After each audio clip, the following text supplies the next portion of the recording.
Okay, so let's continue our discussion regarding electrical circuits. So last time we focused primarily on the series circuit and parallel circuit. So now we're gonna focus on the series parallel circuit. So last time naman, we got some overview regarding the series parallel circuit. And now we're gonna focus how to solve the series parallel circuit. So sabi natin, di ba? Kapag series, gagamitan lang din naman na series and parallel, gagamitan lang natin both the Ohm's law, di ba? So pag review natin ang Ohm's law natin, we have the B, I, R, di ba? So kung hahanapin natin yung voltage, that is current times resistance. Kapag current naman yung hahanapin, voltage over resistance. Kapag resistance naman, voltage over current. Kapag series, ang ginagawa lang natin, just simply add lang, di ba, para sa resistance. Di ba? Tapos kapag series, pare-pareha sila ng current. Ayun, di ba? Tapos dito, ang gagawin lang natin, paglagay tayo ng value, ina-apply natin yung ohms. So dito naman sa pag-parallel, kapag resistance, we have the, we have the, we have the reciprocal of the reciprocal para makuha natin yung resistance. Diba? So now mapopokus tayo more on the series and parallel circuit itself. Okay? Yeah. So what will be our learning objectives? Apply the rules for analyzing series and parallel circuit to a series parallel circuit. Compute the total resistance in a series parallel circuit. We're gonna analyze series parallel circuit for current through and voltage across each component, and analyze the power dissipated by each element in a series parallel circuit and calculate the total circuit power. So meron naman daw tayo ditong power. Okay? So ito yung sa ating series parallel circuit. So sa series parallel circuit, we have the following. We have the branch.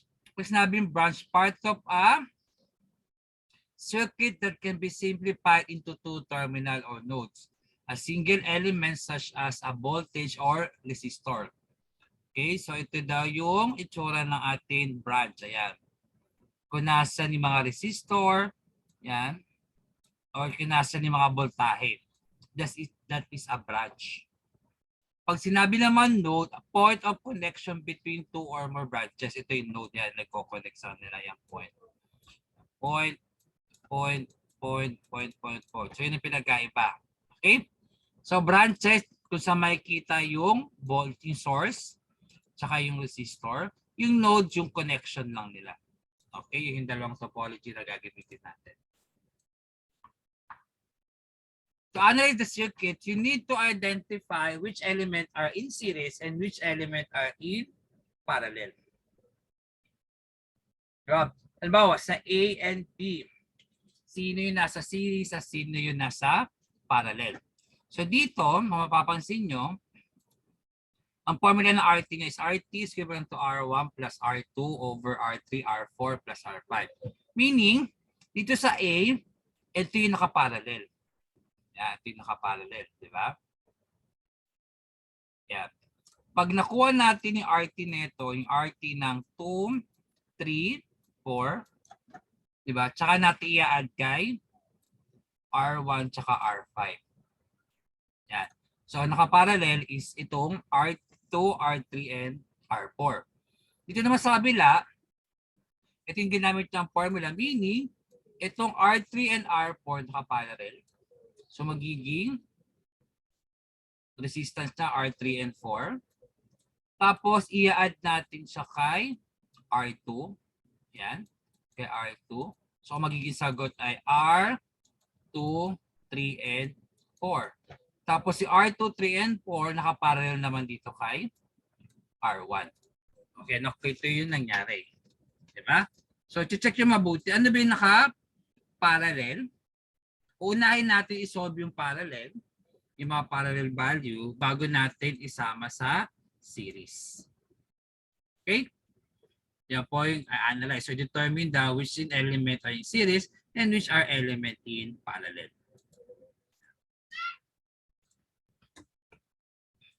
Rules for analysis or rules for analyzation of the series parallel circuit. Some current occurs through all the series element. Some voltage occur also across all the parallel element. The KBL and the KCL apply for our circuit, whether they are in series, in parallel, or in series parallel. Redraw the complicated circuit showing the source at the left side, label all the nodes, and solve the problem. Ang tawag doon, reduce and return approach. So ang gagamitin natin, either the KBL and the KCL, di ba? Kung paano isosolve yung mga yan. So normal lang, ginagawa na lang natin para i-solve sila isa-isa. Gagamitin na lang natin yung ruling na BIR. Yeah, so ito yung gagamitin natin. Regardless kung naka-series ka, regardless naka-parallel ka, o regardless naka-series parallel ka, pwede mo namang computein lahat yon o hanapin isa-isa using the Ohm's law.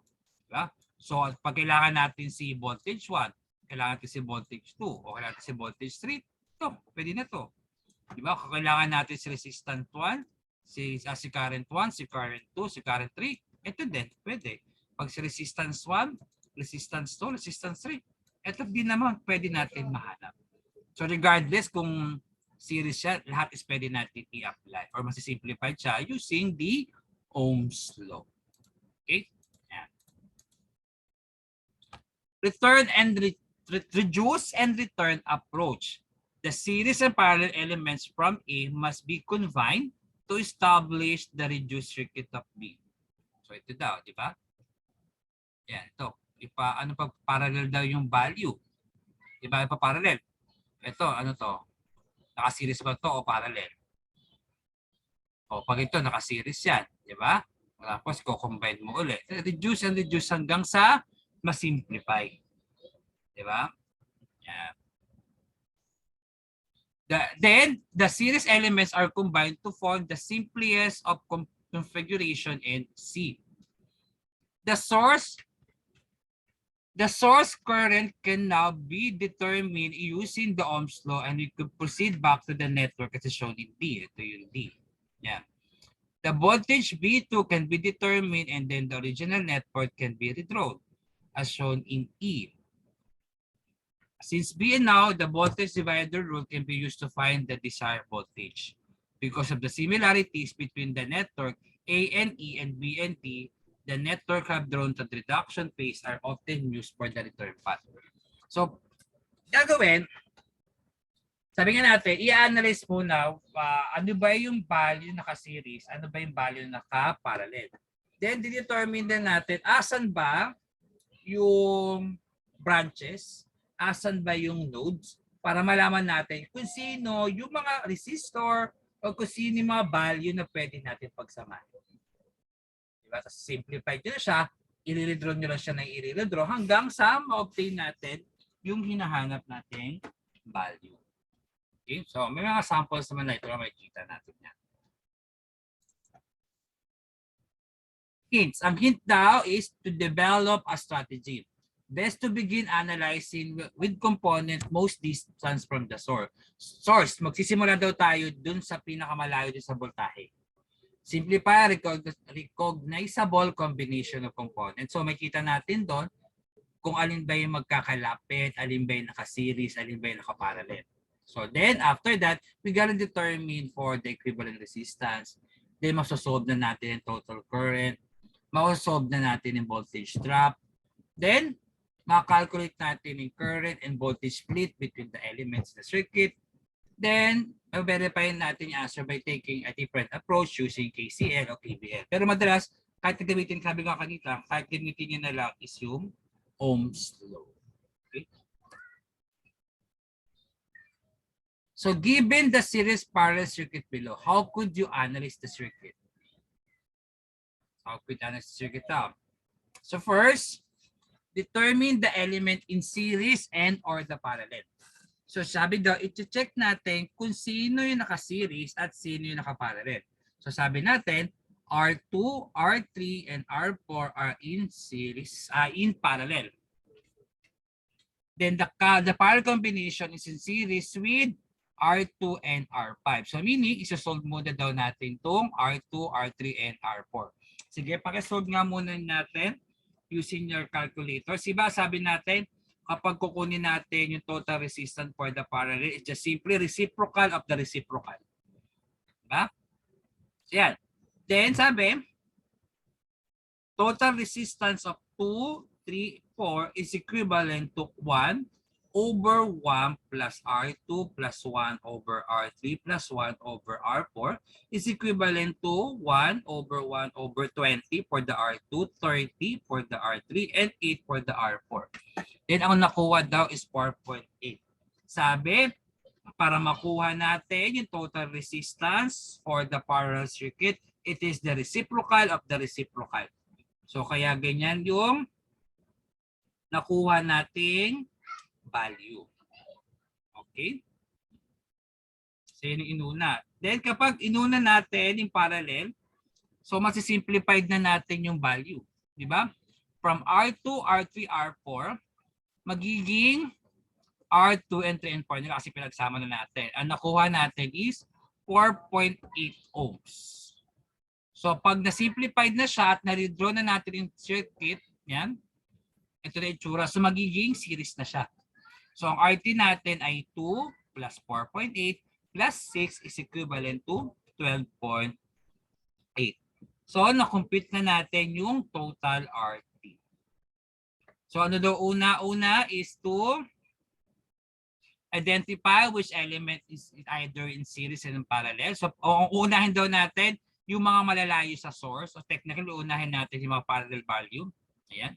Then after that, yan, nakuha natin yung parallel. Once nakuha natin yung total circuit, total resistance sa parallel, i-redraw natin siya. Yan, i-redraw, yan. From this point, so from this point, so nung pinarallel natin to, ito rin nakuha natin. So meron ka ng series. So nung series na siya, i-add na lang natin yung resistance. So nakuha natin is 2 plus 4.8 plus 6 is equivalent to 12.8 ohms. Okay? So yan yung second. Simplify and withdraw the circuit from the calculation from the step 1. Okay, nasundan po ba paano nakuha yung RT? Bago tayo sumunod dun sa next step. Nasundan? Opo. Okay, sige. Next. So given the series parallel circuit below, how could you analyze the circuit? So ganun din. So sabi natin, hahanapin natin kung ano ba yung nakaparallel at kung ano ba yung nakaseries. So ano ba yung nakaparallel sa atin? So ang nakaparallel ngayon, so sabi daw step 1, understand the circuit. So in this circuit, R3 and R4 are in parallel. So the combination is series with R2. So ipaparallel daw muna natin si resistance 3 and si resistance 4.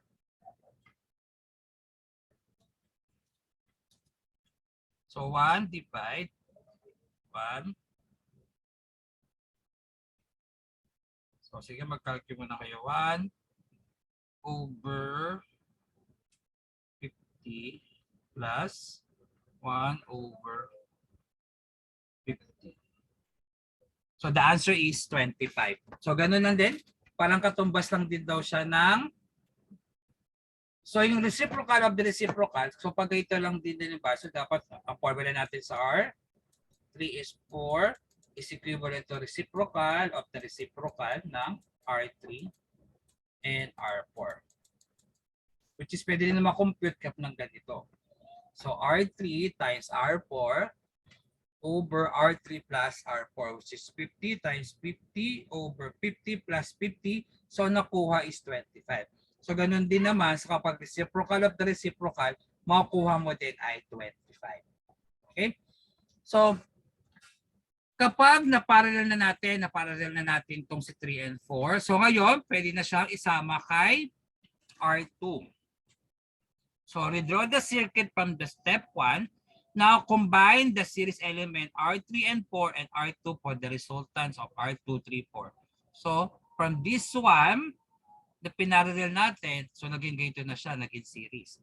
So kapag naging series na siya, pwede mo na siyang i-add. R2, 3, 4 is equivalent to R2 plus R3, 4, which is 15 plus 25 is equivalent to 40 ohms. So pag nakuha na, sisimplify uli siya. I-redraw uli yung drawing. Ayan, redraw the circuit from step 2. Now, calculate the resistance parallel from elements R1 and R2, 3, 4 for the resultant. So, niredraw natin from this, siniris natin siya, ito na yung kinalabasan. Okay? So, ngayon, kung dalawa na lang remaining circuit, so nakaparallel sila, so pwede na silang gawing reciprocal of the reciprocal, which is 1 over R1 plus 1 over R2, 3, 4, which is equivalent to 1 over 1 over 10 plus 1 over 40, which is equivalent to 8 ohms. Yan. So, nakuha natin yung total resistance. Okay? So, nakuha po kayo yun? Opo. Okay. So, let's may mga sample naman tayo. Okay? So, example problem number 1. Determine the RBC of this network. So, ito yung kailangan natin, which is yung B and C. Ayan. Tapos, meron tayong 60 ohms, 20 ohms, 10 ohms, 50 ohms, 50 ohms, and 40 ohms. So, hanapin natin is RBC. O, equivalent din naman sa RT yan. Okay? So, first step na i-analyze natin kung ano yung mga pagsasamahin na value. Okay. So, ito nakita nyo, yung 100 ohms. Pag nilatag nyo yan, diba ito, pag ginanyan nyo yan, magiging ano lang din siya. Pag straight line mo yan, that will become series. Magiging series. So, itong part na to, diba? Kung i-breakdown natin into pieces yan, ayan. So, magiging ganito. Tapos, magiging ganyan. So, ito ang 100, tapos ito ang 50. So, nagiging ano siya? Magiging series, di ba? Kahit ihiga mo yan, ito lang din naman yan. So, it will become series, di ba? So, yeah, it become series. O, series equivalent to 100 plus 50, which is equivalent to 150. So, nung siniris na natin siya, is ito na yung nag-iitsura. Diba? From this part, ito na siya. So, meron na tira na lang is 20, 60, 40, and 50. So, yung 50 ngayon, tsaka yung 150, ano na sila? Series sa parallel? Yung parallel. So, naging parallel na sila. So, magiging parallel. So, 1 over 50 plus 1 over 150, which is equivalent to 37.5. So, 37.5 na siya. So, ang naiwan na lang, 20 ohms, 60 ohms, 40 ohms, and 37.5 ohms. So, ngayon, inanalyze natin ulit. So, sino na pwedeng pagsamahin? So, pagsasamahin naman si 40 tsaka si 37.5. So, si 30 tsaka si 37.5, ano naman ngayon sila? Series o parallel? So, ito na, si 40. So, magiging series lang sila, di ba? Kasi isang straight line lang din naman. Kahit tatapasin natin yung magiging straight line lang din naman siya. So, si 40 at si 37.5, it will become series. So, naging 37.5 plus 40. So, naging 77.5. Tapos, sinimplify na din natin siya ni redraw. Ito yung nag-iitsura. So, tatlo na lang yung naiwan. 20 ohms, 160 ohms, and 77.5 ohms. Then, determine ulit alin yung naka-series, alin yung naka-parallel. Siyempre, sabi natin, pag magsusolve tayo, lagi natin uunahin yung malayo sa source. So, ibig sabihin, pag ito yung value natin, magsisimula tayo sa kanan pa kaliwa. O, dito, ang naiwan na lang, yan. So, magsasama si 160 tsaka si 77.5. So, pag ganyan ang itsura, it will become parallel. Diba? So, parallel. So, naging 1 over 1 over 160 plus 1 over 77.5, which is equivalent to 52.5. Then, i-redraw siya uli. So, once na i-redraw siya, So sa redraw, ito na lang ng iwan, 20 ohms and 52.2 ohms. So pag ganyan ang tira, so pwede sila ng series. So naging series na, which is 20 plus 52.2, which is equivalent to the total RBC is 72.2 ohms. So ganyan po yung step natin. So kailangan daw natin ay i-determine daw natin where is the series at asan yung naka-parallel. Tapos magsisimula tayo dun sa pinakamalayo sa source. Diba? Kung yung source nyo nasa kanan, so magsisimula kayo sa kaliwa. Kapag sabing source, yung voltahe, yung battery. So kapag ang source nasa kanan, magsisimula kayo sa kaliwa. Pag ang source nasa kaliwa, magsisimula kayo sa kanan. Okay?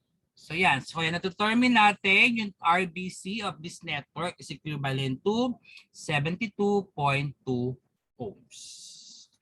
Okay? So that is example number 1. Okay? So let's proceed to example number 2. So example number 2, let's determine daw yung I-team, I1, I2, and voltage ni AD. So meron tayong R1 which is 24 ohms, R2 80 ohms, R3 is 20 ohms, then meron tayong 12 volts. Ang hahanapin natin is IT. Yan. Hahanapin si I1 and I2.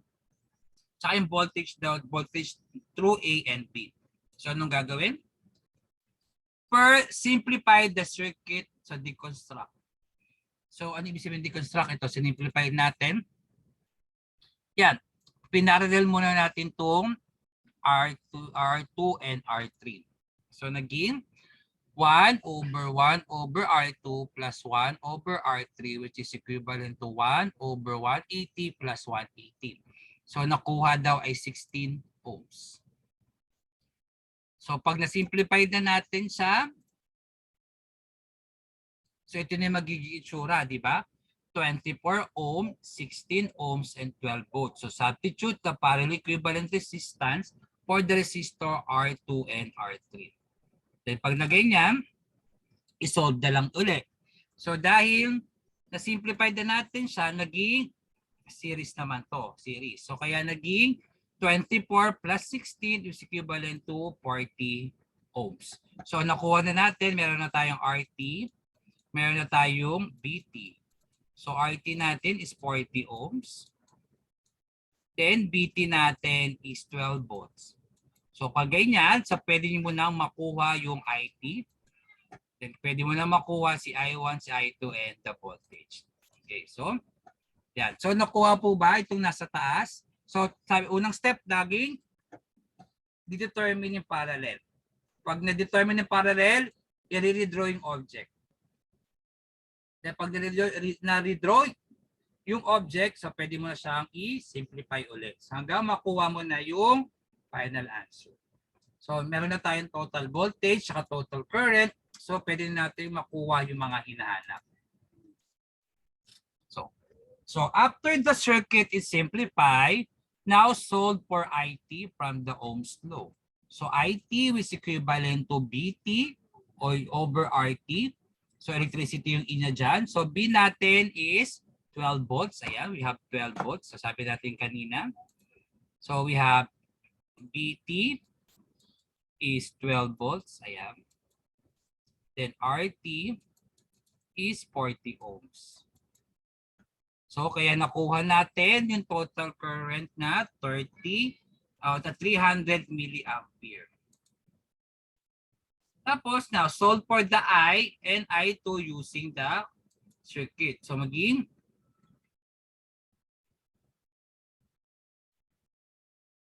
so ito na pag-solve natin ngayon using CDR. So circuit diagram natin.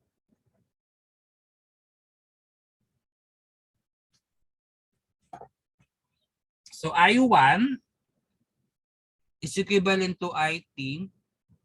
Then yung resistor required, ayan, ayan. Ito yung resistor required natin, ito. Nakuha natin dito sa una. which is 16 ohms over RT o 12 ohms. So pwede mo rin naman gamitin ng so I1 is equivalent to, di ba, B, ano ba? So BIR, di ba? So BIR. So voltage natin ay 12 volts. Ayan. So 12 volts over, ilan yan? 16. So ilan yan? 12 over 16. So 12 over 16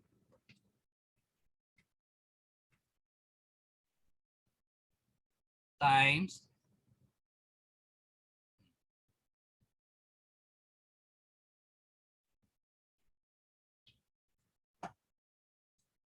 okay.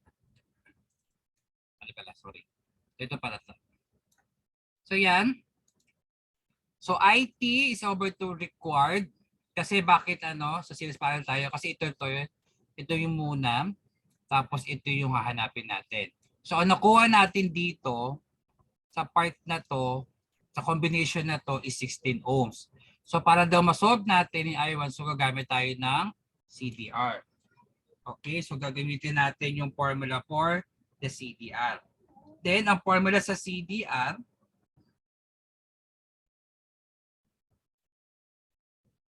which is I1 is equivalent to IT, which is equivalent to required. So CDR, that is yung voltage current divider rules.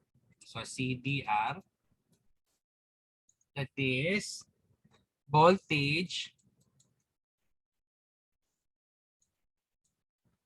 current divider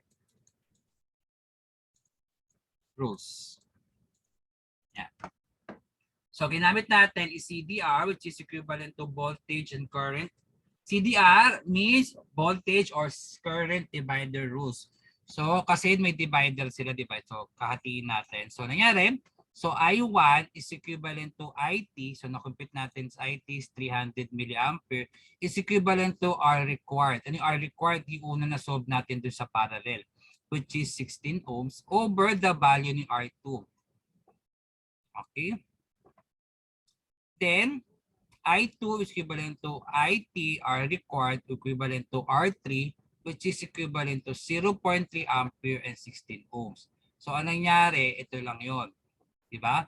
Kinuha lamang yung, ang hinahanap lang kasi is I2, ay I1 tsaka I2, diba?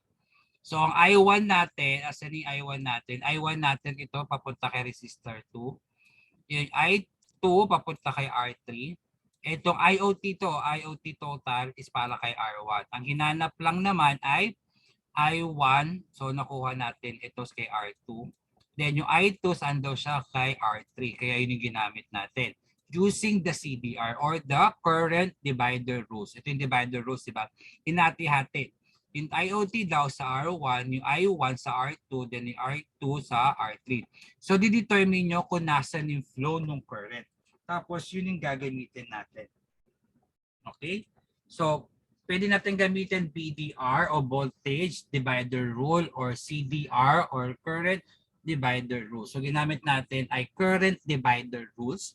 Kaya nakuha natin yung precise value na 60 milliampere and 240 milliampere, which is pag tinotal nyo 60 plus 240, which is equivalent to 300 milliampere, which is yung IT na to, which is equivalent din naman din siya sa R1. Okay, so yun po yung value natin. Okay, so nasundan po ba yung paggamit ng CDR or the current divider rules? But po yung I1 nasa R2, sir? Kasi yung current, gumamit tayo ng current divider rules. So makikita mo kasi yung diagram, ayan. So yung I total daw dito kay R1, ayan.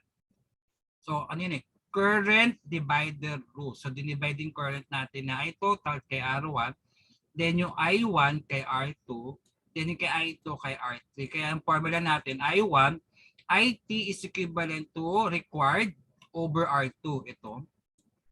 which is equivalent to 3 milliampere, 3 ampere kasi from 300 milliampere times 16 ohms, yung nakuha natin required, then 80 ohms yung R2, kaya nakuha yung 60. Then kay I2 naman is IT times required over R3. So yung R3, nakita nyo yung flow, di ba? Yun. So ibig sabihin sa kanya, so ginamit natin ay current divider rules. Okay, kaya yun yung naging value natin. Okay, so nakuha po ba yun? Kaya ganun nangyari kung paano napunta yung bawat value. So ginamit natin ay current divider rules. So dinivide natin yung current. Ayan. So tatlo yung current. Current nga, may current kay R1, may current kay R2, and may current kay R3. Okay? So yan po yun.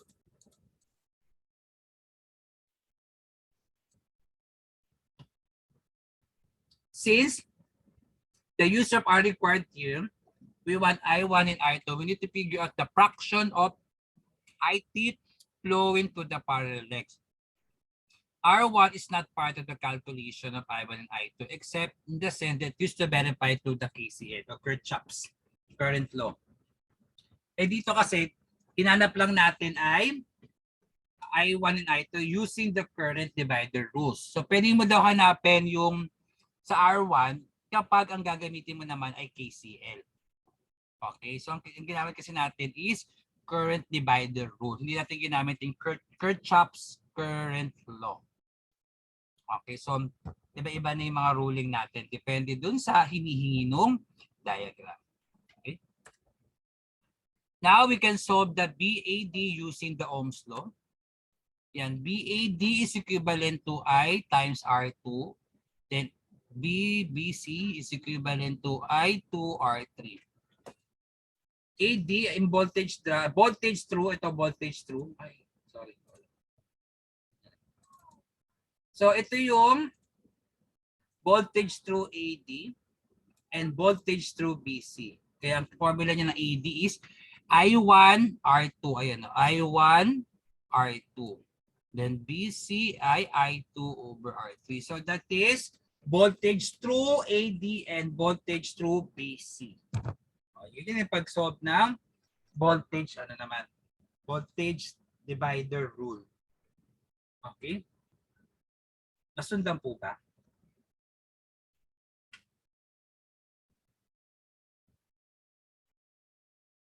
Nasundan naman po ba yun? Opo, sir. Okay, sige.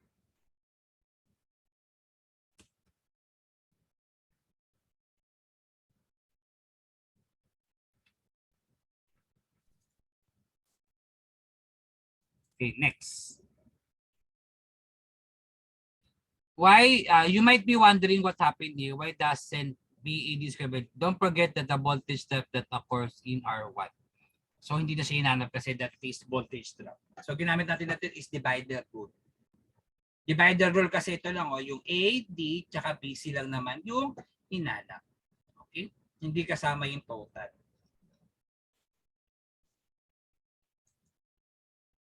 So example number 3. So you might well wonder yan. So BA2 is IT over times R1 is 300 milliampere. So voltage drop, ganun lang din. So pwede rin mo siyang gamitin naman daw using KBL. So di ba sabi nga natin, pwede mo i-apply yung mga pagsosolve using the Kirchhoff's current law or using the Kirchhoff voltage law. Kung gusto mo i-solve lahat, pwede mo gamitin either the Kirchhoff law or the Kirchhoff voltage law. Okay, pero madalas ang ginagamit lang natin is yung ruling lang natin for the BIR, which is for the Ohm's law. Okay, so try lang natin ulit. Number 3, IT, I1, I2, and PAD. So ganun din, deconstruct the circuit. Realize that R3 and R4 are in series. Thus an equivalent resistance of 30 ohms can replace to this resistor. Ito naman daw, naka-series. Yan. So pag hiniwalay mo lang naman yan, ganyan yung tsura niya. So magiging series pa rin yan. So mag-straight line mo, series yan. Okay? So nung siniris natin, inad lang yung 5 and 25 kaya nakuha yung 30 ohms. Then pag ilagay dyan, i-redraw mo ulit siya. So i-redraw mo ulit. So pag ni-redraw natin yan, so ito na magiging itsura niyan. Diba? Meron kang 25. Meron kang 10. Tapos meron kang 25. So pag pinagsama yan, ito yung magiging ano natin yan, R required. So magiging ipaparallel mo daw siya, which is 1 over 1 over 10 plus 1 over 25. So that will be our R required. Okay? So yan na. So R2, 3, 4. Yan. So naging 7.5 na yung parallel na itong ginawa natin kanina. Diba? So ito na siya kalalabasan, diba? 24 volts. Meron kang 25. Meron kang 10. Ito yung AD uli, AD. Yan. Meron ka ng BC, which is ito ay 30. Yan. So naka 30 ka. So naging 1 over 1 over R2. Ito yung R2. Then 1 over, ito yung R2. Ito yung R3 and 4. Yan. So 1 over R2 plus 1 over R3, 4, which is equivalent to 1 over 1 over 10 plus 1 over 30. So naging 7.5 ohms. So sabi, complete the construction by adding R1 to R3, 4. So nangyari, ano siya? Ito na siya, di ba? Nakuha natin yung 2.5. 2.5, 10, ano iwan? 7.5. 7.5. Then completes the construction by adding R1 to R2, 3, and 4. So naging 2.5 plus 7.5. So ulitin natin, inuna to, di ba? Nung inuna yan, ay mali. Sorry. Inuna natin tong volume. Ayan, inuna natin siya. So nakuha natin dyan is 30 ohms kasi series. So naging 24 volts. 2.5. Ito. Tapos ito. Yan, this is 10 ohms and this is 25 ohms. So ipaparallel down natin siya, so naging 7.5. So nung pinarallel natin siya, ito na itsura niya. So meron tayong naiwan na 2.5. Yan. And tapos 7.5 yung naiwan. So nagagay naka-series na siya, so inad na siya. So RT is equivalent to R1 plus R2, 3, 4, which is equivalent to 2.5 plus 7.5, which is 10 ohms. So ang RT natin ay 10 ohms. Then ang BT natin ay 24 volts.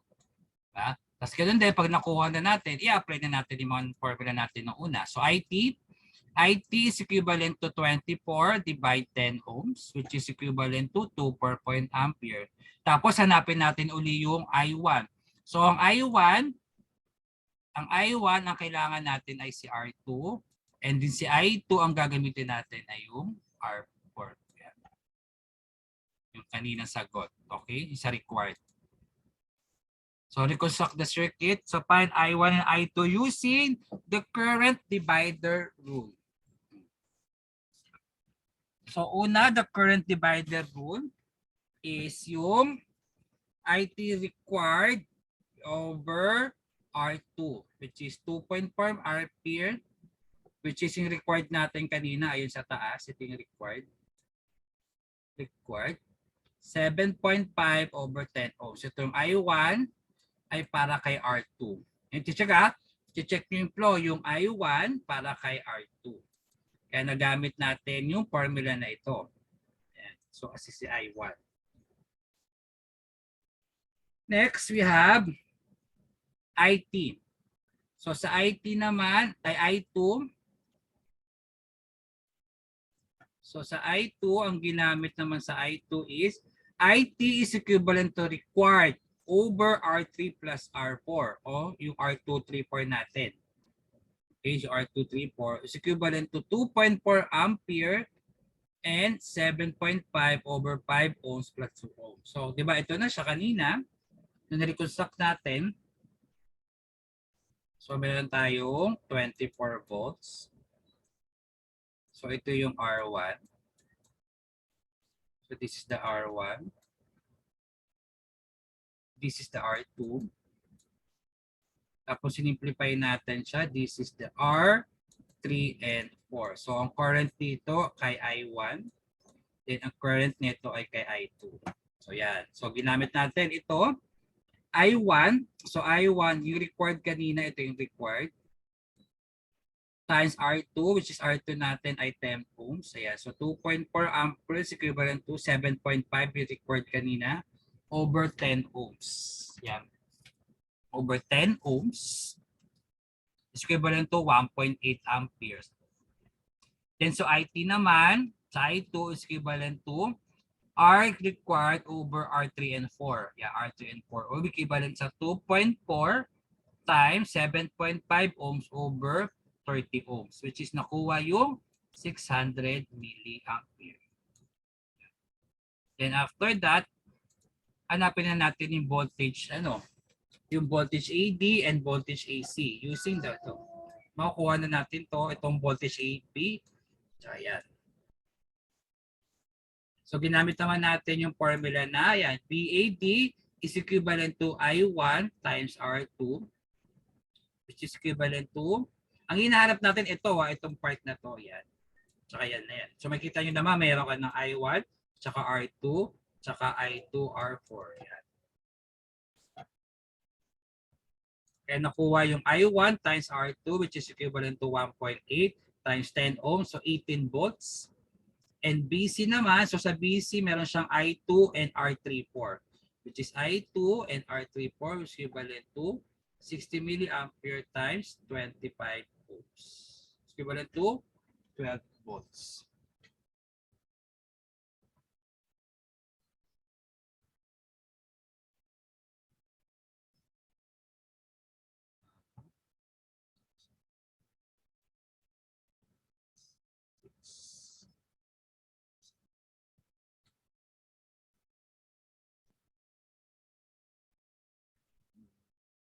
Yeah.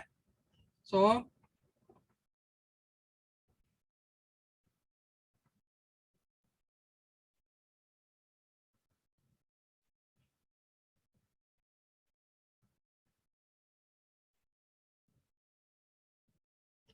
may question po ba kung paano nakuha yung mga given value natin?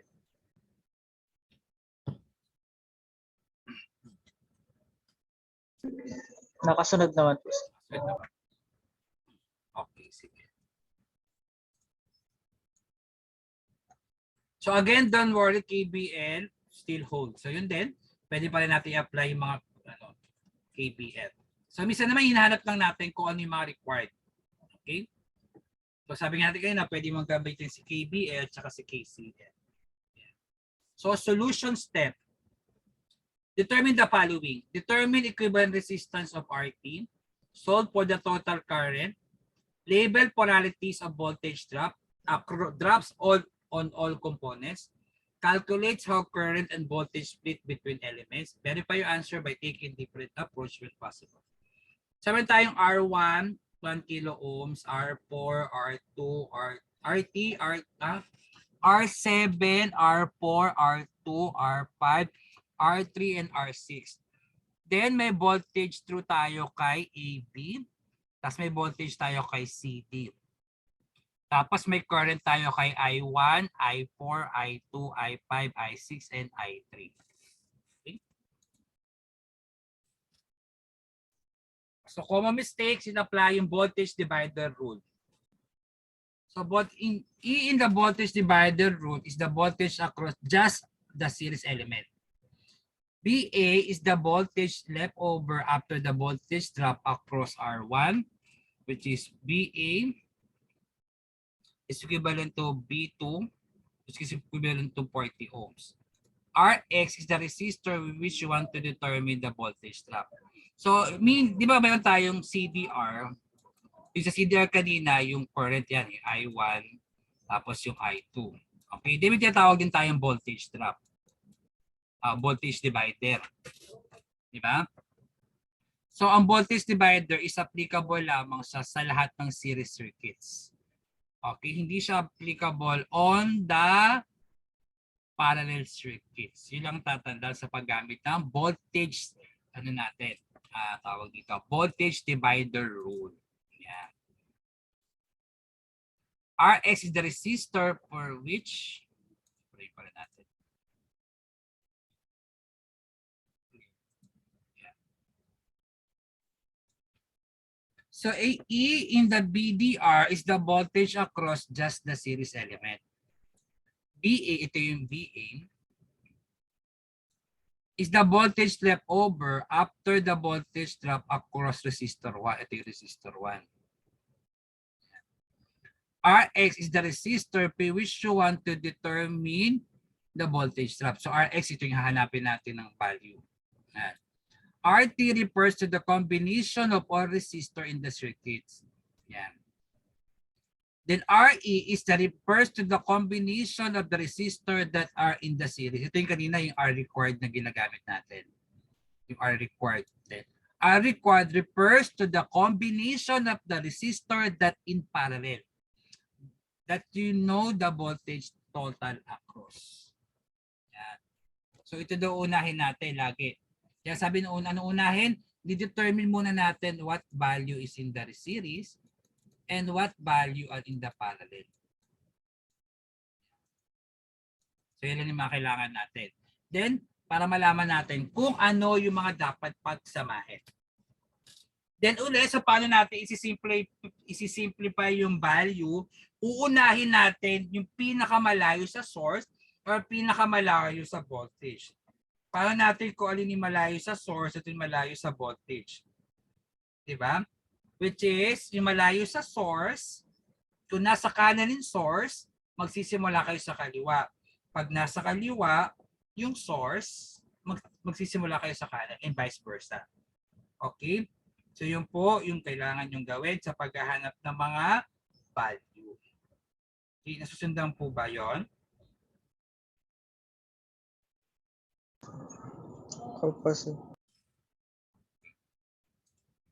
So paghahanapin naman natin yung mga values, so determine lang naman natin what will be the unknown. Okay? So Bx is equivalent to ERx over RT. So ito yung paghahanapin natin yung voltage drop between A. Pero nasisimplify lang naman siya using your Ohm's law. Okay? So Bx, ito yung paggamit ng voltage drop, voltage divider rule. So Bx is unknown, which is E over Rx over RT, or equivalent to voltage 1 is equivalent to the total voltage R1 over R2. So ang total voltage daw natin ay 20 volts, yung resistance 1 ay 60 ohms, and total RT is 90 volts. Which is makukuha natin yung voltage drop is 80 ohms. So ito yung mga Bx, ito yung mga unknown, di ba? Yan yung mga unknown value, unknown resistor. So simplify natin. So B1, which is equivalent to the total voltage times R1 over the total resistance. So meron tayong 20 volts. Ayan. Then sabi ang total resistance natin is 90 ohms. Ayan, 90 ohms. So nakuha natin yung 80 volts. Then pag nakuha yung 80 volts ngayon, ang ginawa nila, yan, so nakuha natin yung 80 volts, diba? So nakuha natin yung 80 volts ng R1, then pwede natin makuha yung voltage across A. So which is, para makuha yung voltage across A, so E is equivalent to volt 1, which is 120 over 80, which is equivalent to 40 volts. So meaning, nung dumaan ng kuryente dito sa resistor 1, nung pagdating dito kay A, nag-voltage drop, bumaba siya. Okay, tinawag dito ayan, no? Leftover voltage across. So nung dumaan sa dun sa component, medyo humina yung voltahe. Okay?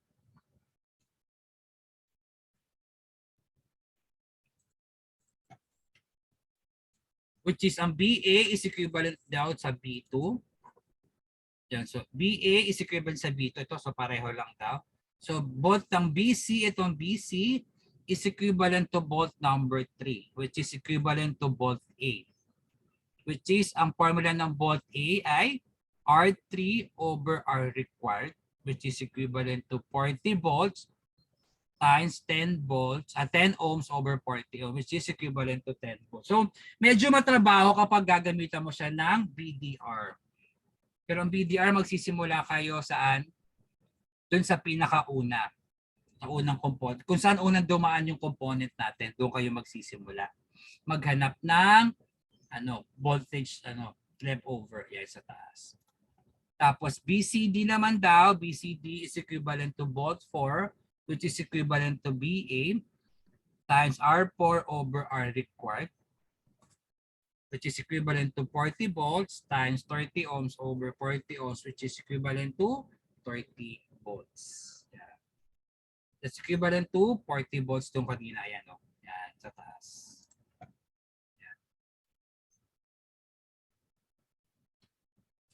So, ibibigay naman kung ano yung mga requirements natin. So, what will be the value kung kukunin siya by current or kukunin siya by voltage. Okay? Yan. So, for power calculation naman daw, ang kailangan natin for power is power equivalent to P equivalent to BI or equivalent to I squared over R or equivalent to B squared over R. So, for power, BI o I squared R or B squared R. So, depende kung ano yung given mo to calculate the power. So, para to consume the series parallel circuit to the sum of individual power. So, yan. PT is equivalent to P1 plus P2 plus P3 plus P4. Yan yung formula for power. Okay?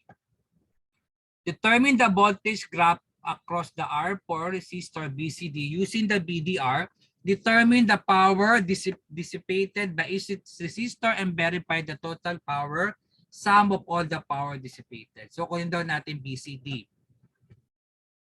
So, ang gagawin natin, siyempre, ito total muna siya. Anong ginawa niya ito?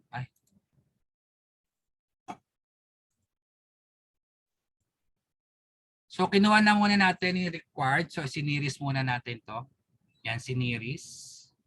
Nung pagkatapos siniris, pinarallel siya dito. Nung pinarallel siya, sisiris natin siya dito. So, nakuha nung siniris to, ito ang 40. So, ito si 40. Ipaparallel siya kay 120. So, si 120. Then, siniris siya sa circuit, sa 60. So, ayan. So, nakuha natin yung R required.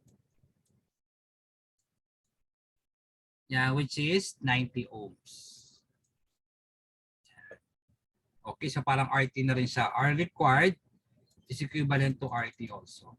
So, nakuha natin yung 90 ohms. Then, kung nakuha natin yung RT tsaka BT, so meron na tayong 120 volts over 90 ohms, which is equivalent to the total amperes natin, which is 1.33 amperes. Yan. Okay? So, nakuha natin yung ID. So, pwede natin makuha yung voltage across voltage 1. So, dun sa una. Yan. So, voltage ng R resistor 1 is equivalent to IT times R1. Ano yung IT natin? 1.33 ampere times 60 ohms.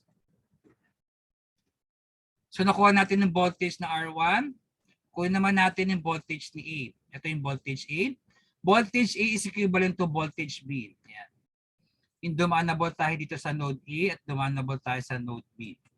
So, A and B is equivalent to BT minus BR1. So, which is a BT natin, 120 volts minus 80 volts, which is equivalent to 40 volts. Yan. So, nakuha natin yung A, BA, tsaka BB. BB. Yan. So, after that, kunin na natin yung voltage, which is yung BX. BX is equivalent to E times RX over RT. Yan. So ang hinahanap daw natin ay yung BCD. BCD is equivalent to volt B, R4 over R3 plus R4. So ito yun. So 40 volts which is equivalent to 30 ohms. 10 ohms plus 30 ohms. So nakuha natin ay 30 volts. So saan galing yung mga cells? Saan galing yung value natin? So galing yan dito. Yan. Ito yung kanina. Okay. So pwede natin makuha yung total power. So total power is voltage times IT. So 120 volts times, so ito yung ano natin, di ba? Yung formula for the power. Yan. So voltage times current of current square times resistor of voltage square over resistance. So nakuha na naman natin yung meron tayong voltage plus may total current tayo. So nakuha natin yung voltage, total power natin ay 160 watts. Watts ano sa power? That is watts. So to confirm the total power calculated in the summation of the power in the circuit, element power consumed is B squared, BI, I squared R of B squared R. So meron kang B squared over R. So yan, so meron tayong pagkukunin na yung power kada isa, yan. Voltage 1 squared over R squared. Then P2 is voltage 2 R squared. Then P3 and P4. So yan nakuha yung mga value. Ibig sabihin, para makuha natin yung mga certain value, syempre hanapin muna natin yung voltage. Yung individual voltage ng bawat value natin. Okay?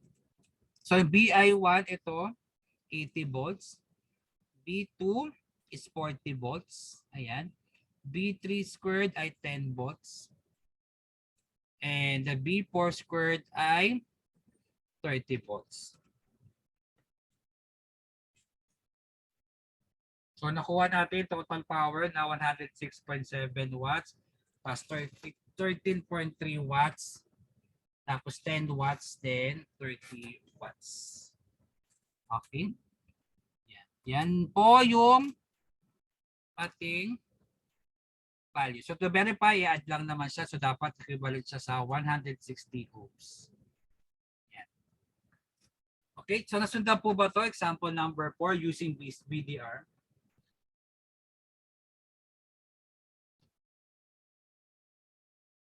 Yan naman yung mga default formula na ginagamit natin using the VDR. Okay. So what are the common mistakes to applying CDR? Required refers to the combination of the resistors that are in parallel that you know the total current rule, not using all impedance in the branch. So inuna muna natin, di ba ito? Simplify natin. Yan. So yung naging sagot natin is yung required. Yan. Tapos para mahanap naman daw si IX equivalent to IT required over RX. So paghanapin natin yung IT is equivalent to I total over required tapos yung resistor na hinanap. So pag sinabing X, ito yung mga unknown, i-apply mo lang naman yung kung ano yung kailangan hanapin na value. Okay, so pag yung paghahanapin natin yung IX, so same din dito sa ano natin kanina. Di ba? Same dito. Oh. So BX is i-apply mo lang naman kung ano yung hinahanap mo na value. Okay, so ito yung formula natin. So BX over ERX over RT. Kapag hahanapin mo yung volts, ito lang yung formula natin. Pag hahanapin mo yung voltahe. Yan, BX o kung ano yung hinahanap mo is equivalent to EX tapos yung required na hinahanap na value. Okay? Tapos, pag sa BCR, CDR naman, ito lang yung formula na kailangan. Yan, kapag sa CR naman, CDR, ito lang yung formula na kailangan nyo hanapin sa CDR. Ito.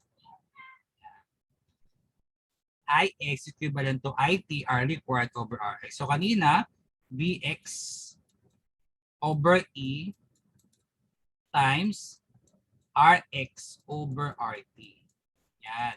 Yan yung formula natin kapag hahanapin mo yung voltage, tapos ito naman pag hahanapin mo yung current.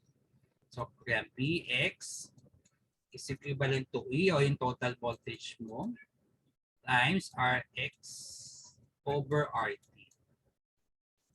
Yan. So, yan yung formula mo ha. Paghahanapin natin using BCR sa CDR. Sa CDR is Ix over IT equivalent to required over the Rx. So, kung ano yung hinahanap po na resistance. Okay, so, yung i-apply mo lang din siya. So, para mahanap natin yung current tsaka yung voltage. Okay.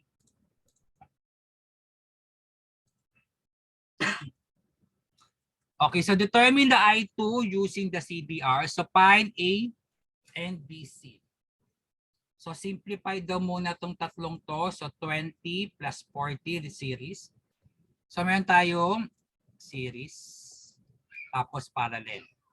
Okay. Kaya naging 20 plus 40 nakaparallel kay 30 is equivalent to 20 ohms. Yan, pinarallel. So, meron tayong RT. So, RT is equivalent to R1 plus R required plus R5. Sir, asan na nanggaling yung, sir? Ito yung R1. Ito yung R5.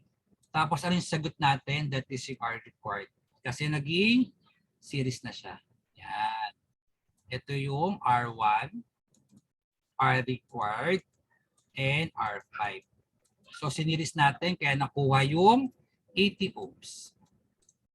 Then next, so hanapin natin yung total current. Total current is E over RT which is 80 volts over 80 ohms which is equivalent to 1 ampere. Then hanapin na natin yung I2, di ba? So I2 and I1 or whatever yung kailangan. So para mahanap natin yung current, Ix is equivalent to IT times R required over Rx. So IT, so kailangan natin I2. So I2 is equivalent to IT natin is 1 ohms. R required ayun, 20 ohms.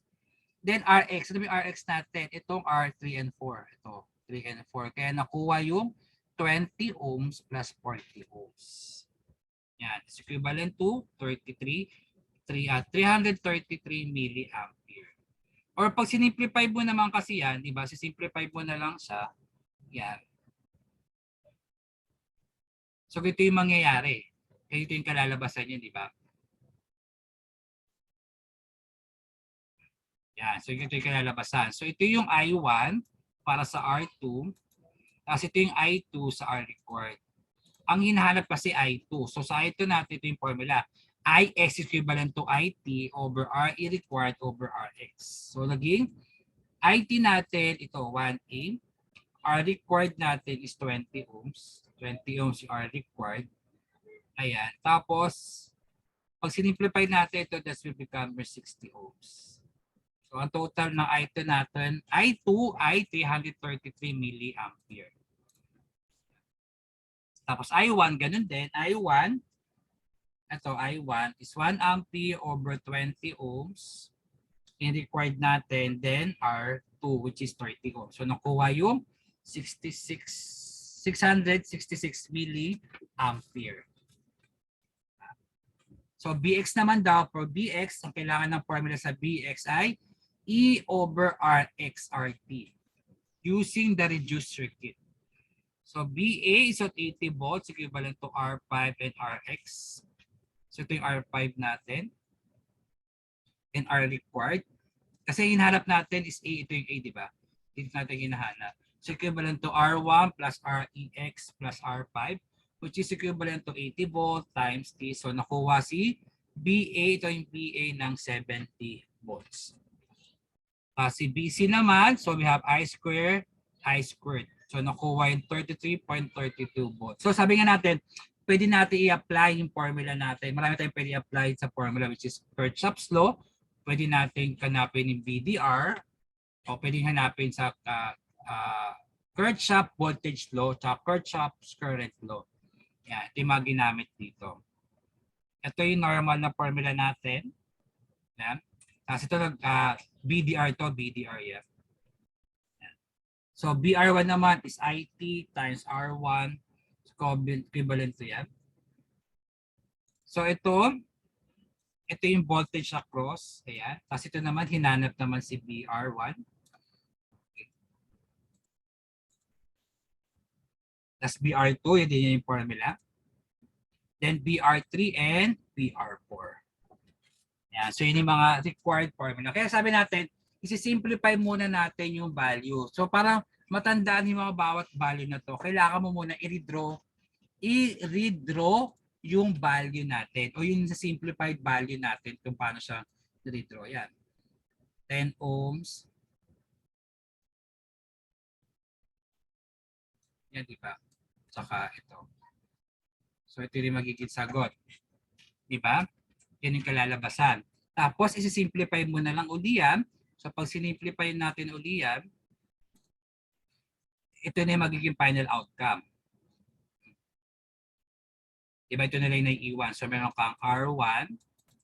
Ito yung R required. Tapos, ito yung R5. R5.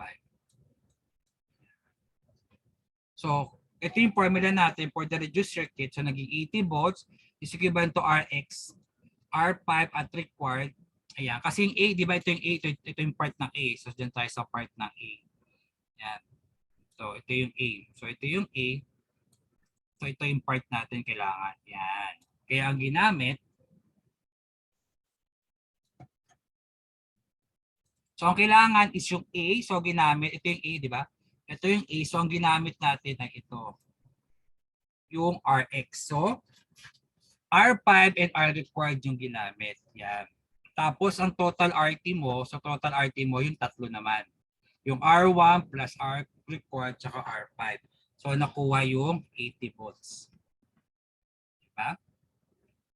70 volts. Ayan. Tapos, kapag BC naman, ito BC, voltage drop BC. So, kailangan mo lang sa BC is yung resistance sa current. Makikita mo naman agad dito, BC. Yung BC, ginamit niya yung resistance sa current. Ayan. So, nakuha yung 32.2 volts. Tapos, yung voltage naman ng AD, so ito naman, voltage AD. Yan. Voltage AD, ganun din, required naman, and R1 plus R2 plus R5. Ayan. Tapos, nakuha naman yung 20 volts. Tapos, pwede mo na siya isa-isahin yung bawat value. Ayan. Depende dun sa mga formula na nakuha natin. Sir, ba't sa part na to ang ginamit? Ayan o, meron tayong BR1, voltage ng resistance 1. Sir, bakit ITR1? Ayun, nakita mo naman, no? IT, tapos R1. Sa BR2, I2, tsaka R2. Sa BR3, I2, ayun na, BR3, I2 pa rin siya. Yan. Sa BR4, I2 pa rin yun. I2 pa rin siya, I2, tapos yung resistance 4. So, yun yung mga ginaga. So, makikita mo naman agad dun sa diagram kung ano yung Ayan, ito. Ito yung magkasama. Ito yung magkasama. Tapos ito rin yung magkasama. Tapos ito yung magkasama. Okay, yan. Then, BR5. Yan, lastly. So, ITR5. Ayun yun. Last. So, 50 volts. Then, using the Kirchhoff voltage law, ayan, B1 plus B2 plus B5. So, nakuha pa rin ay 80 volts.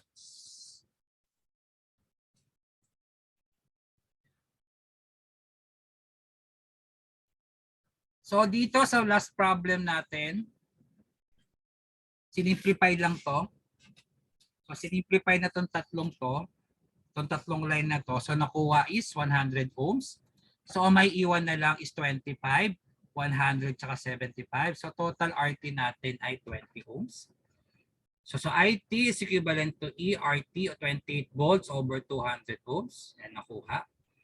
Tapos, sukunin ng current. So, current 1 is IX is equivalent to ITR required.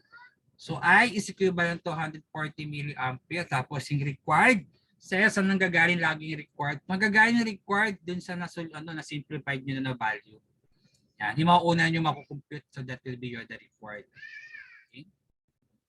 Then, IT, so 140, 100 ohms. Ito, naku-required natin over 200 ohms. Ng Rx kasi I1 tayo ito. I1 tas R ito. Ito yung kailangan natin yan, itong part na to. Kaya nakuha natin yung 200 ohms. Yan. So ang kailangan daw is I1. Ito yung I1. I1 tas ang kasama niya itong resistor na to. Yun. Kaya ginamit natin yung 200 ohms. Tapos ganun din sa B is we have E Rx over RT using reduce. So 28 volts is required plus R75 over RT. 75 itong port na to. Kasi di ba sabi natin, anong hinahanap natin A? So sa A ito yon mula dito pababa. Yan.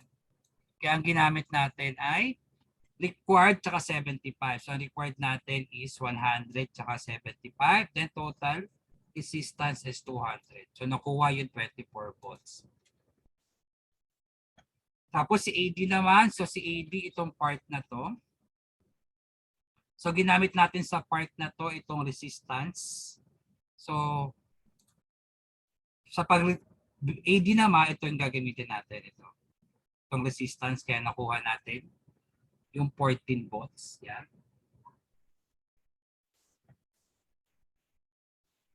Yun lang.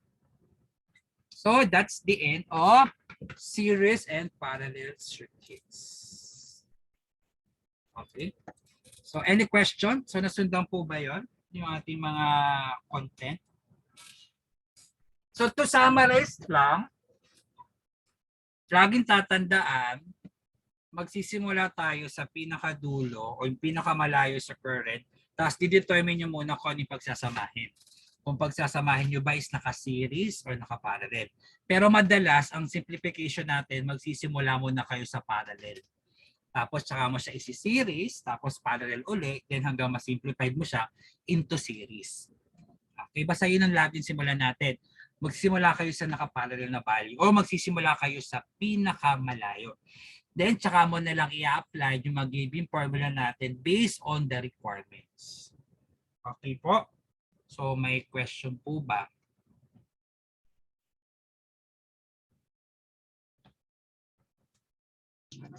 Nakasunod naman po. Okay. So if there's no question, so that will be all for today. So abangan nyo na lang yung mga i-upload kong activity ulit. Okay? So that's it for our topic for today. So kita na tayo by next meeting and kita tayo by tomorrow for the quantitative methods. Okay po. So pag wala na po. So thank you. Salamat. Bye-bye. Thank you, sir. Thank you po.